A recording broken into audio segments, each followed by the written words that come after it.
The Abduction. Chapter 1, Dr. Elena Rodriguez, SETI Research Facility, New Mexico.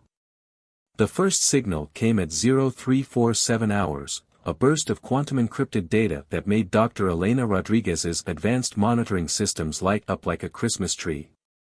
Her colleagues often joked that she spent more time with her machines than with people, but today, those machines were singing a song of potential first contact. Elena was not your typical scientist.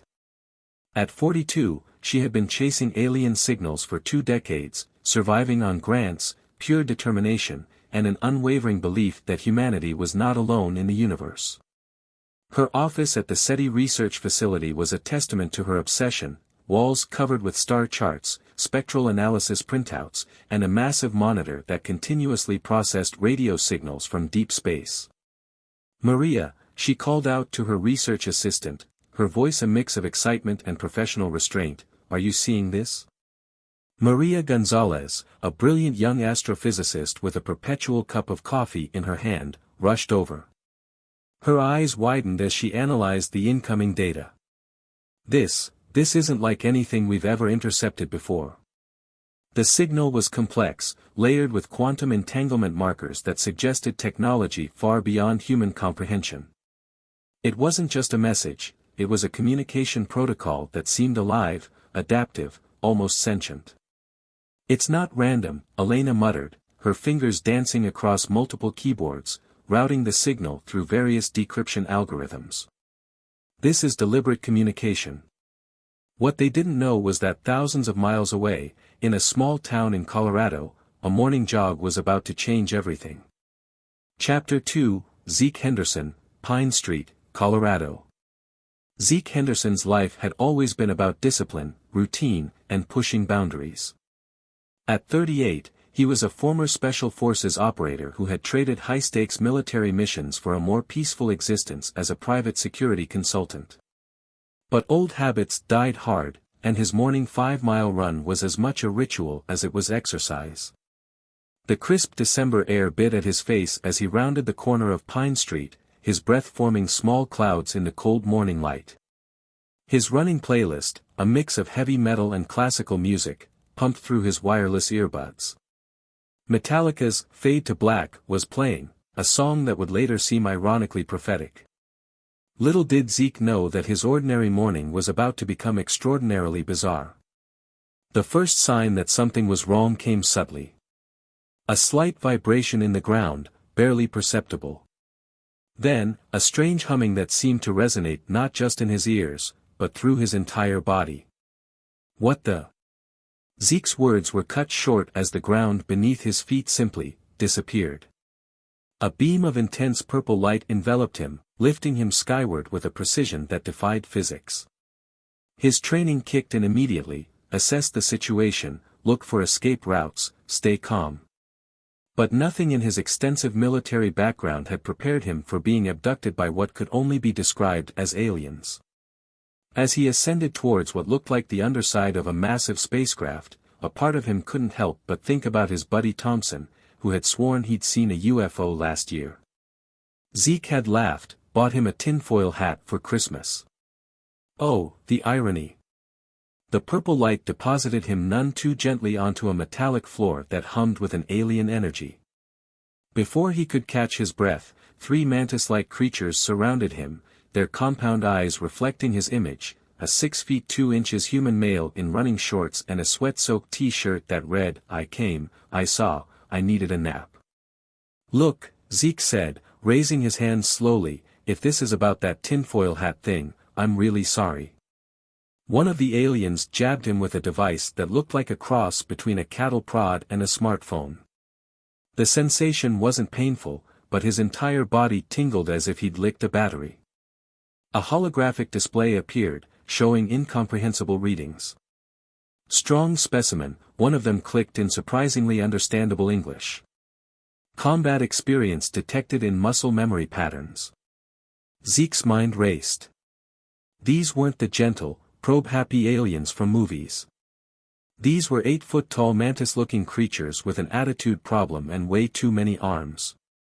As more aliens appeared with a floating stretcher, Zeke made a mental note, this was definitely going to make his top 10 list of situations they didn't cover in Special Forces training. Little did he know, his morning jog was about to become the most extraordinary adventure of his life, and potentially the first line of defense for an unsuspecting humanity. First Contact. Chapter 3, General Marcus Holloway, Pentagon Crisis Room. The digital map of the world pulsed with an unsettling rhythm, red markers popping up in seemingly random locations. General Marcus Holloway had seen his share of crisis scenarios, but this was different. Something was happening globally, and it wasn't following any predictable pattern. "Talk to me, Colonel Chen," Holloway barked, his weathered hand gripping a steaming cup of black coffee.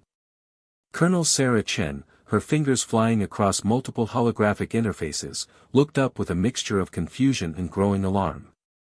"Sir, we're tracking multiple quantum energy signatures. They're not consistent with any known terrestrial or satellite technology. These aren't just random blips, they're coordinated." The crisis room was a symphony of controlled panic. Monitors displayed satellite imagery, real-time communications intercepts, and global positioning systems that seemed to be going haywire. Military personnel from various branches moved with precise urgency, their movements choreographed by years of training. "How many locations?" Holloway demanded. Chen pulled up a global heat map. 17 confirmed locations. Major metropolitan areas, research facilities, and, this is the strange part, seemingly random rural locations. No discernible pattern. General Holloway knew patterns. His entire career had been built on understanding strategic movements, predicting enemy actions. But this? This was something entirely new. Chapter 4, Dr. Aisha Kapoor, International Space Station. Aboard the International Space Station, Dr. Aisha Kapoor knew something was wrong before anyone on Earth realized it. As the station's lead scientific officer, she had access to sensors and monitoring systems that went far beyond standard telecommunications. "Houston, we have an anomaly," she said, her voice calm despite the unprecedented readings flooding her screens. The quantum fluctuations were unlike anything in human scientific records. Space, which had always been a canvas of predictable physics, was suddenly behaving like a living, breathing entity. Gravitational waves that shouldn't exist were rippling through the station's sensor arrays. Her colleague, Russian cosmonaut Vladimir Petrov, floated beside her, his face a mask of professional concern. "These readings, they suggest something is moving between dimensional layers." Aisha's mind raced. Theoretical physicists had long speculated about multidimensional travel, but this was beyond speculation. This was happening in real time, with measurements that defied current understanding of quantum mechanics. "We need to document everything," she muttered, her fingers moving across specialized recording equipment. "Every single microsecond." Chapter 5, The Alien Perspective, Virian Observation Deck. On the massive spacecraft hovering just beyond Earth's atmospheric detection range, the Virian High Command watched with a mixture of clinical detachment and growing interest. Zeke, the lead strategist, manipulated holographic displays that showed multiple human locations. Humans were fascinating, primitive, yet unexpectedly resilient. "The specimen we've selected," Zeke clicked to his second-in-command, "shows remarkable adaptive capabilities." The second-in-command, whose name translated roughly to data analyzer, responded with a series of complex chirps and mechanical translations. "The human designated as Zeke Henderson has already disrupted multiple combat projections. Our initial threat assessment was significantly underestimated." Zareke's compound eyes shifted through multiple spectral ranges, analyzing data streams. The human wasn't just a potential combat asset. He was becoming something more, a variable in their carefully constructed galactic entertainment network. "Prepare the next phase of testing," Zareke commanded. "And increase the entertainment probability quotient by 37.6%. Somewhere in the vast alien vessel, Zeke Henderson was about to become more than just a prisoner. He was about to become a legend. Interlude, The Connection. What none of these individuals knew was how deeply interconnected their experiences were. The quantum signals Dr. Elena Rodriguez had detected, the strange space anomalies Dr. Aisha Kapoor was witnessing, the global disruptions General Holloway was tracking, they were all manifestations of the same event. First contact wasn't coming. It was already here. Convergence. Chapter 6, Zeke Henderson, Viridian Combat Entertainment Network. The arena had become more than just a battleground. It was an ecosystem of survival, strategy, and unexpected alliances. Zeke had learned that in this alien gladiatorial system, information was as valuable as any weapon. His cell, once a barren containment unit, was now a hub of interspecies communication. Frank, the tentacled creature he'd nicknamed after a particularly sarcastic marine buddy, had become an unlikely strategic partner. The crystalline being he called Disco communicated through harmonic vibrations that seemed to bypass traditional language barriers. So, Zeke said to Frank, who was demonstrating something complex with 3 tentacles, "You're telling me we can actually manipulate the betting system?" Frank's tentacles wiggled in a pattern that Zeke had come to understand as a mix of confirmation and cunning amusement. The betting system wasn't just entertainment, it was the lifeblood of the Viridian Combat Network. Credits flowed like water, and those who understood the system could turn survival into an art form. His latest match against the temporal paradox beast had been more than just a fight. It was a calculated performance, designed to maximize their collective resources while minimizing risk. The weapon selection for each match was becoming a game of its own. Today's arsenal included a quantum destabilizer that looked like it had been cobbled together from spare parts, and what appeared to be a sonic disruptor with more potential for musical performance than combat. "I've fought worse in military surplus stores," Zeke muttered, testing the weight of the quantum destabilizer. Chapter 7, Dr. Elena Rodriguez, SETI Research Breakthrough. Back on Earth, Dr. Elena Rodriguez was experiencing a breakthrough that would change everything humanity thought they knew about communication. The quantum encrypted signal she'd initially detected was proving to be far more complex than any communication protocol in human history. It wasn't just a message, it was a living, adaptive system of information exchange. "Maria," she called to her assistant, "these encryption layers, they're not just random. They're responding to our attempts to decode them." Maria Gonzalez looked up from her computer, her eyes wide. "Responding? You mean, like, adapting?" "Exactly," Elena said, her voice a mix of scientific excitement and growing unease. "It's as if the signal is learning from our decryption attempts. This isn't just a message. This is a form of intelligent communication." The implications were staggering. If this signal was what she thought it was, humanity was on the brink of something unprecedented. First contact wasn't just a possibility, it was happening in real time, right under their noses. Chapter 8, General Holloway, Global Mobilization. At the Pentagon, crisis had become the new normal. "We're detecting quantum energy signatures at 17 confirmed locations," Colonel Chen reported, her voice steady despite the mounting tension. "But it's not invasion. It's something else." General Holloway knew military strategy. He'd spent decades preparing for potential global threats. But this? This was beyond any scenario they'd wargamed. "Mobilize our quantum research teams," he ordered. "I want every available scientist, every piece of experimental equipment brought online. And get me a secure line to the International Space Station." The global military scientific complex was shifting, preparing for something no training manual could have prepared them for. Chapter 9, The Viridian Strategy. On the massive alien spacecraft, Zara-AK and the High Command were playing a game far more complex than mere entertainment.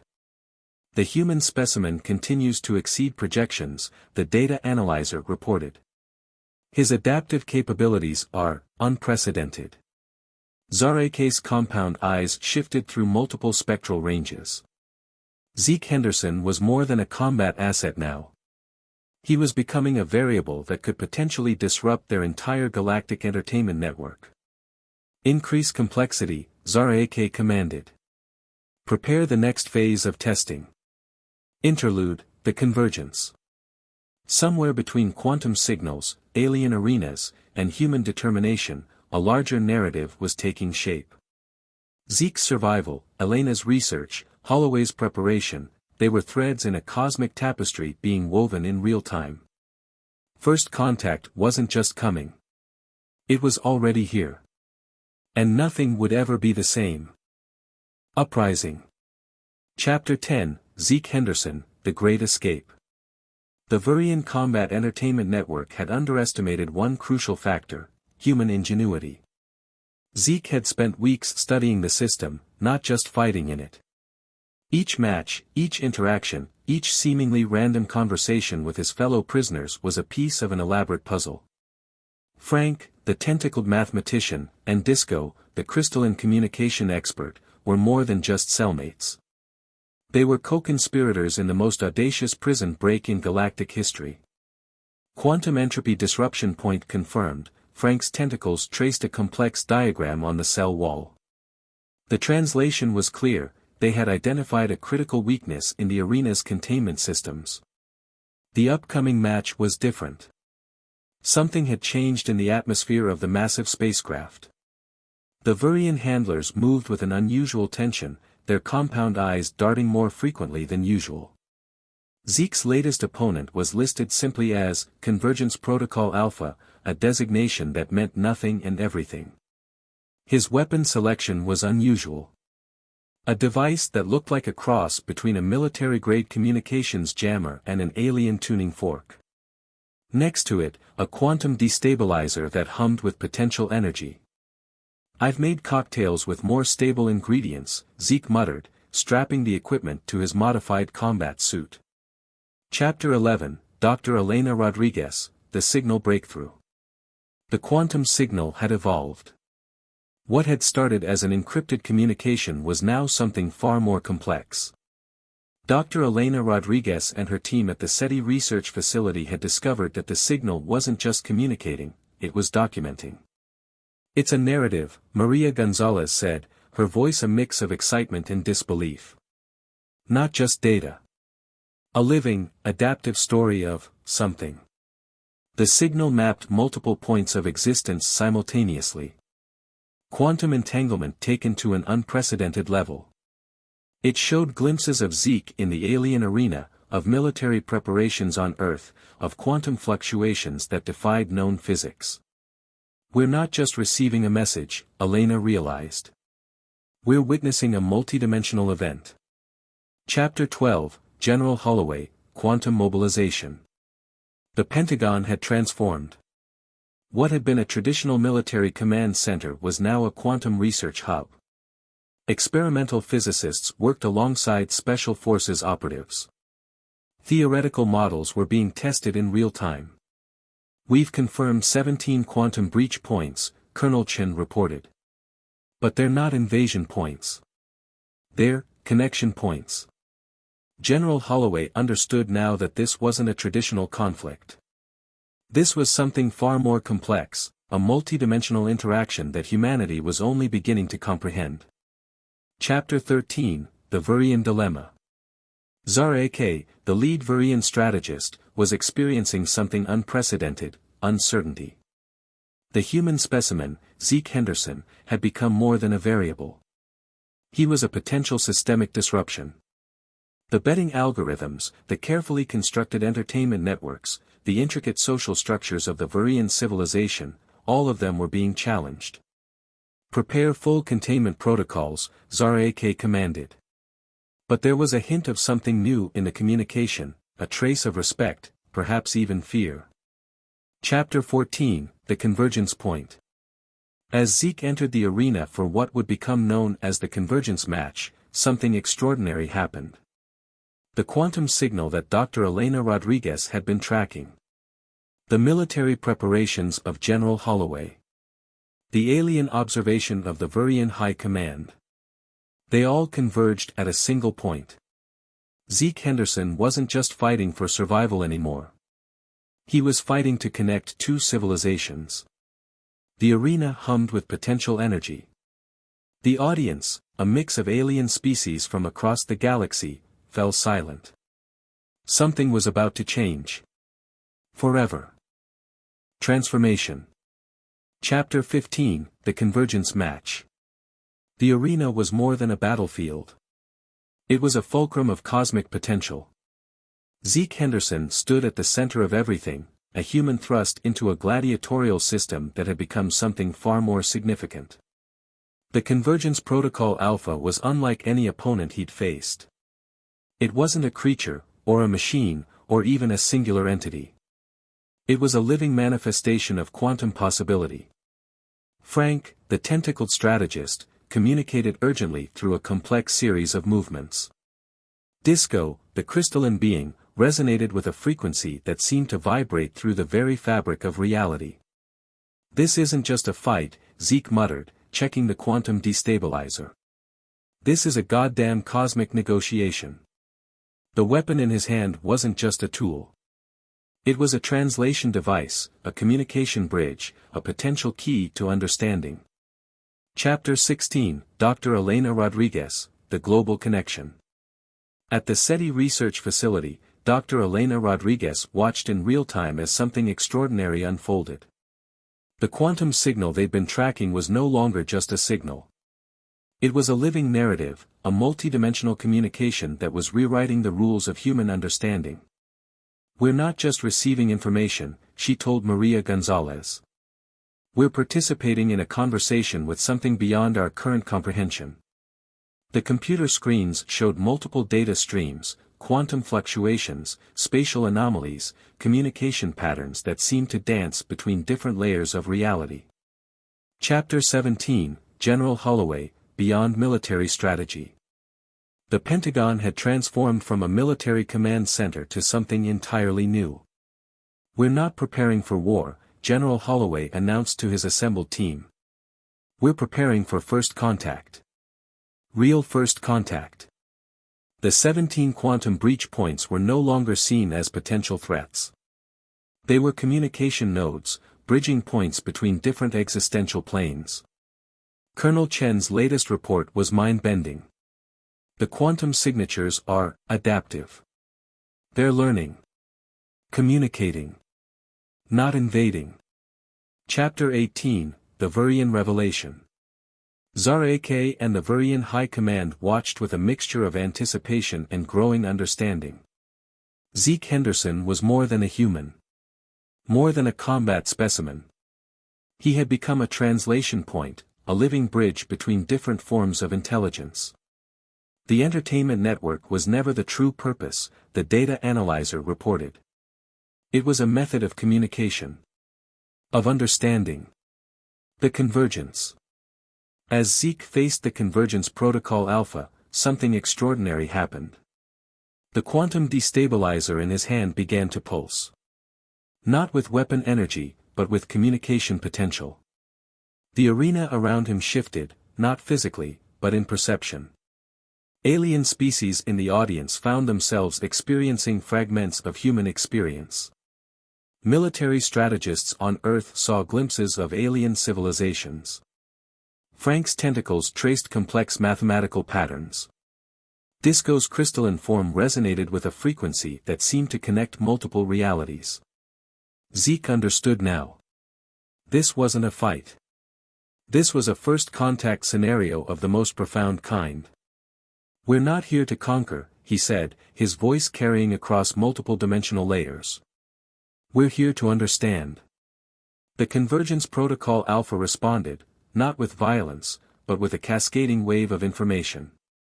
Memories. Experiences. A multidimensional handshake that transcended traditional communication. Epilogue, a new understanding.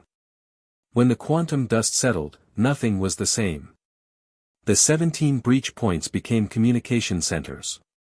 The Vurian Entertainment Network revealed itself as a complex interspecies understanding protocol. Humanity discovered it was part of a much larger, more complex universal conversation. Dr. Elena Rodriguez would later describe it as, "the moment we realized we were not alone, and that alone was never the right word to begin with." General Holloway would simply note in his final report, first contact is not an event. It's a process. And Zeke Henderson? He was offered a unique position, a bridge between human experience and galactic understanding. His response was typical. I'm going to need a better running route. The universe listened. And for the first time, it truly heard. End.